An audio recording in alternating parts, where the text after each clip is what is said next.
Hi friends, good morning. నేను మీ Kuppili Srinivas. August 22వ తేదీన university paper leakage అనే చిత్రం మన ముందుకు రాబోతుంది. ఈ చిత్రాన్ని డైరెక్ట్ చేసినటువంటి, ప్రొడ్యూస్ చేసినటువంటి, హీరోగా నటించినటువంటి మన ఆర్ నారాయణమూర్తి గారు, అదేనండి మన పీపుల్ స్టార్. ఆ చిత్రాన్ని నిర్మించారు, తెరకెక్కించారు. చాలా అద్భుతమైనటువంటి చిత్రం.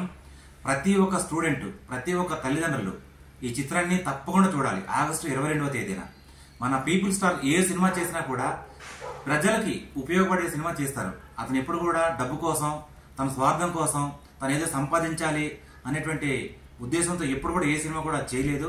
కేవలం ప్రజలను ఉద్దేశించి, ప్రజల్ని చైతన్యపరచడానికి మాత్రమే ఆయన సినిమాలు చేస్తారు. కాబట్టి అటువంటి సినిమాని మనం ఎంకరేజ్ చేయాలి.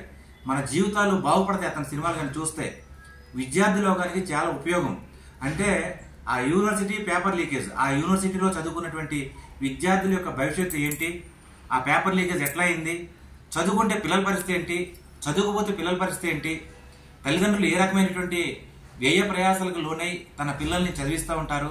ఇటువంటి మంచి మంచి అంశాలు ఆ చిత్రంలో ఉన్నాయి. కనుక తప్పకుండా ప్రతి ఒక్కరు కూడా ఈ యూనివర్సిటీ పేపర్ లీకేజ్ అనేటువంటి చిత్రాన్ని తప్పకుండా చూడాలి. ఆ రోజు తప్పకుండా మీరు సెలవు పెట్టి, విద్యార్థులు అయితే కనుక సెలవు పెట్టి చూడడం చాలా మంచిది. అంటే మన భవిష్యత్తు, విద్యార్థుల భవిష్యత్తు ఎట్లా ఉండాలి, ఒక దిశా నిర్దేశాన్ని సూచించేటువంటి చిత్రం. అందుకని ప్రతి ఒక్కరూ ఆగస్టు 22వ తేదీన యూనివర్సిటీ పేపర్ లీకేజ్ అనేటువంటి చిత్రాన్ని తప్పకుండా చూడండి. మన పీపుల్ స్టార్ గారు చాలా మంది కోట్లు ఖర్చు పెట్టి పబ్లిసిటీ చేస్తారు. ఆయన కోట్లు పెట్టి పబ్లిసిటీ చేయవలసినంత అవసరం లేదు. ప్రజలే పబ్లిసిటీ, ప్రతి ఒక్క విద్యార్థి పబ్లిసిటీ, ప్రతి ఒక్క తల్లిదండ్రులు పబ్లిసిటీ.